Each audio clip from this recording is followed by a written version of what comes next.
let's switch gears and let's talk about the college football playoff. We got our semifinal set up, ready to go for this Thursday and Friday. It's going to be a packed few days of football. We got stuff going on Thursday, Friday, Saturday, Sunday, Monday. It's like that week we had, a couple weeks ago where we just had like 5 days of nonstop football. So now we got this scenario here with Thursday night, we got Notre Dame, Penn State. And Friday night, we got Ohio State and Texas ready to go. Both those, I think, should be exciting games. Of course, the one on Friday should be a little bit more exciting because Ohio State, Texas, I think those are the two best teams that are left. So it should be a fun game on Thursday and Friday. So let's get to talking about it. And we're going to start off with Notre Dame, Penn State game. Of course, that one is going to be in Miami on Thursday night, the Orange Bowl, with those two teams getting ready to go. I think this one is probably going to be a bit more of a rock fight than the other one. I think no doubt. You take a look at this game, and this is the game with the awesome running tandems. Of course, on the Penn State side, you got Katron Allen and Nick Singleton, and on the other side, you got Jadarian Price, Jeremiah Love, and Riley Leonard. Now, Jeremiah Love, he might not be ready to go in this game. That could be a key factor here for Notre Dame, as they could be without one of their big time weapons, and he is probably their most explosive weapon. When you really think about it, this guy can rip one to the house at any moment in time. You take a look at that Indiana game in which he had that 98-yard touchdown, and that completely changed everything right there. So you can be without him, and that can mean a focus of the running game with Jadarian Price and Riley Leonard. And one thing with Notre Dame that we've taken into account is that Riley Leonard has not really thrown over 200 yards in a game all that much this season. He's done it 4 or 5 times. He did it, I believe, in the Indiana game, and of course, they won that game. But other than that, he hasn't really thrown the ball all that much. And Notre Dame's weapons, they've gotten a little bit better, but they're still not the best in the world. And you could say the same with Penn State's. I mean, their receivers aren't necessarily the best. The one advantage Penn State does have is they have Tyler Warren. That's the big advantage right there. So for Notre Dame, taking a look at both offensively and defensively for them this game. Offensively, again, they could be without the Jeremiah Love. Can they get any explosive plays out of their playmakers, out of Jane Thomas? Can they get something out of Price? Can they get something from Leonard in the passing game? Their offensive line has been steady. They've been really good. It feels like, we always say that about Notre Dame offensive lines, and that continues to be the case.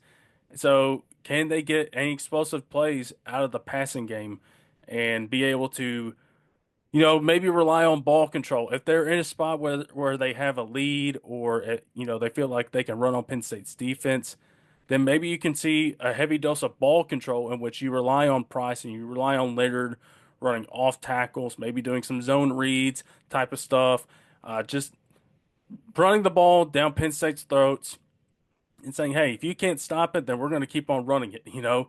That we've seen that strategy play out in the NFL. We've seen that play out here in college football.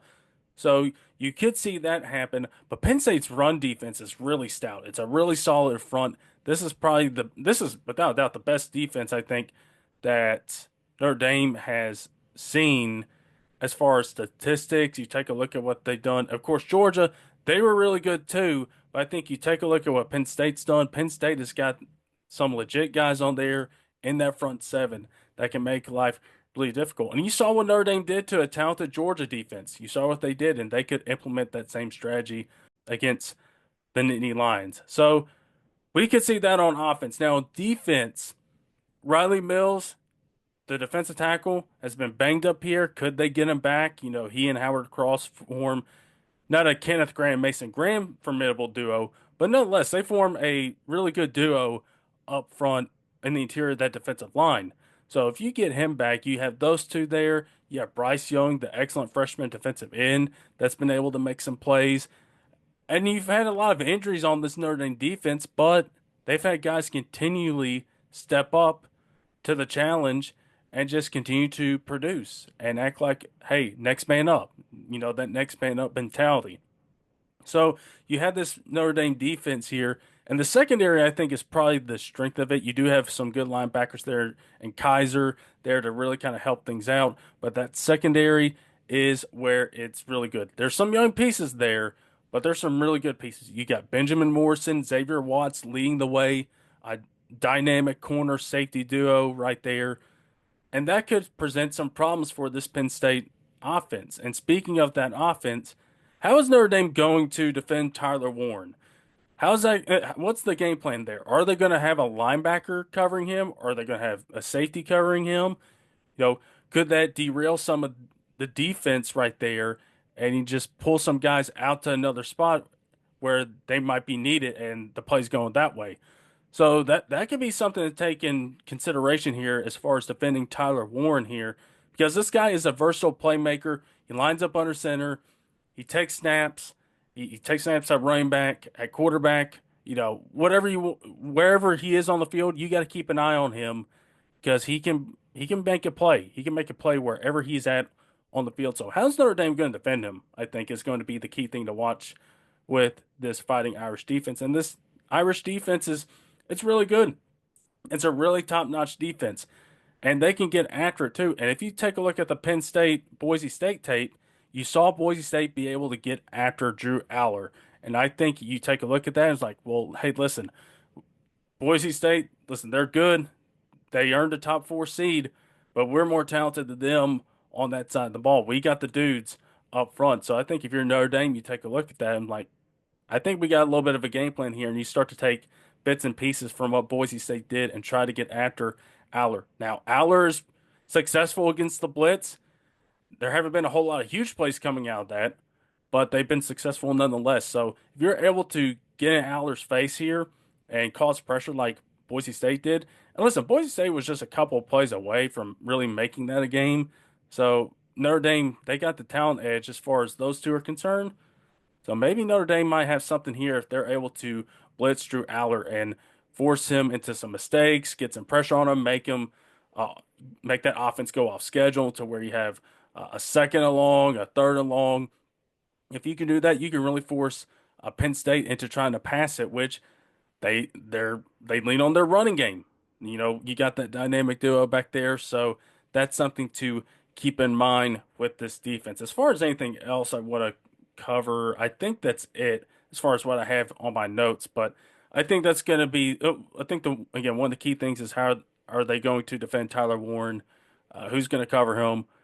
Is it going to be safety? Could it be Xavier Watts? Could he be lined up on him, or could it be one of those linebackers? We shall see. For the Penn State side of things, let's go over and talk about the Nittany Lions. For this Penn State offense, we just talked about Notre Dame needing to create some explosive plays on offense that are not from the running game. Same thing here with Penn State. Can they get something out of the passing game? We know about Tyler Warren, and we know about Singleton, and we know about Katron Allen. But can they get something out of somebody that's not named either Allen, Warren, or Singleton? Can they get something from Amari Evans? Can they get something from Harrison Wallace?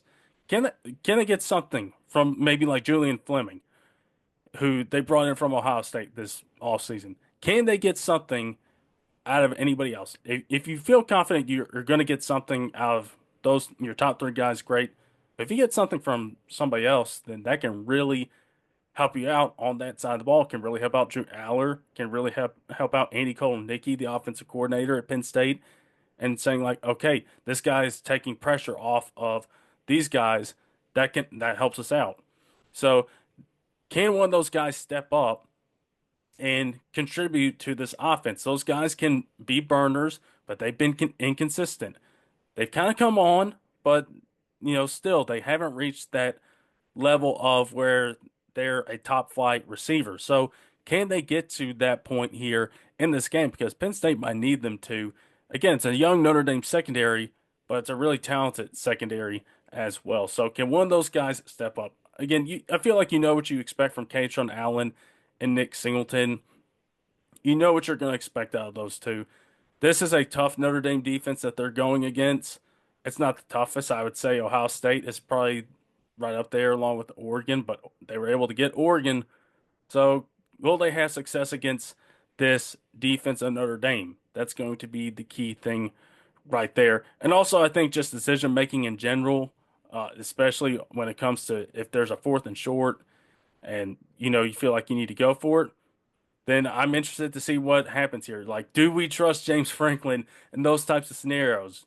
I think that's going to be a thing to keep it in mind here. I know Peter Lewis has answers to that question, but can we see some good play calling here, good situational management here from Franklin and Koloniki and that offensive side of the ball when it comes to how they're going to call this game? It's a tough Notre Dame defense, so we'll have to see if they're up for the challenge.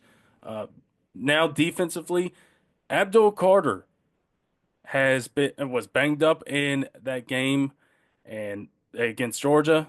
So you're going to need him to be 100% healthy or otherwise it's a still good Penn State defense, but it makes life a whole lot easier when you have number 11 out there terrorizing opposing offensive lines, terrorizing quarterbacks. It makes a world of difference. And he and Danny Denai Sutton uh, do a really good job of setting the edges, really getting after quarterbacks and terrorizing them. They form a dynamic duo, and they could really use every one of them. DeLuca and Rojas, the linebackers, have been really good so far for Penn State. And this secondary, you got Winston back there, the safety. They've been really good. This is an aggressive attacking style of defense here that really gets after it. You saw it against SMU. You saw it at times against Boise State. They can get after it. So, can they really force Notre Dame into passing the ball? I think that's going to be the key thing because, again, Riley Leonard hasn't thrown the ball for over 200 yards, but only a few times this year.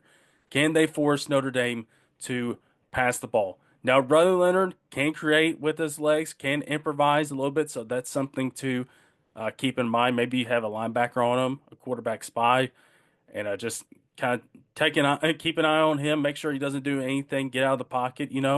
But I think if Penn State the game plan is to be aggressive, maybe and make some plays back there, but also get them in situations where they have to pass the ball and they don't stay on schedule on offense. I think it's honestly for both these teams, it's fairly simple. Stay ahead of schedule and do what you've been known to do all season long, and that is run the ball, have a good. You got those dynamic backfields for a reason, and just keep on doing that. But I will give the edge in Penn State because they do have Tyler Warren, and they have a couple other guys like Evans, like Wallace that have made plays at times over the course of the season. But this defense you gotta have Abdul Carter out there. The guy's a game wrecker. He can change the game within the snap, and if he's out there causing pressure on this offensive line to block him and getting Ryan Leonard's clock in his head sped up a little bit, you're all the better for it because that could really tip the advantage in your favor. So for Penn State, I'm looking at this game. I like what Penn State has to offer more on offense, and I like their defense a little bit more than Notre Dame's. This is gonna again, it's gonna be a rock fight. It's gonna be a low scoring game. I think I'm gonna go with Penn State. 99% of that is actually me taking Penn State. 1% is just hoping for maximum chaos and have Peter just get all be a nervous wreck over a potential Penn State Ohio State national championship game. Uh, I mean, I've seen the nerves come out with regular season games. Imagine if that happens with the national championship. I mean, that could be a that could be a little bit worse. We might see a Pierre Lewis we never seen before if that happens. Of course, this game would happen on Thursday, so we would know beforehand if they're going to get in, and we'd have to wait till Friday. So I'm going with Penn State here. Low scoring game. It's going to be like a 20-17, 21-17, something like that type of game, I think. So I got Penn State heading to the national championship. Unless there's a 4th and 5 in here. Then James Franklin's going to screw it up and Notre Dame's going to go on and win. So I got Penn State to win that semifinal. Again, that is on Thursday night. That is at Miami. That's the Orange Bowl. Really hyped up for that one.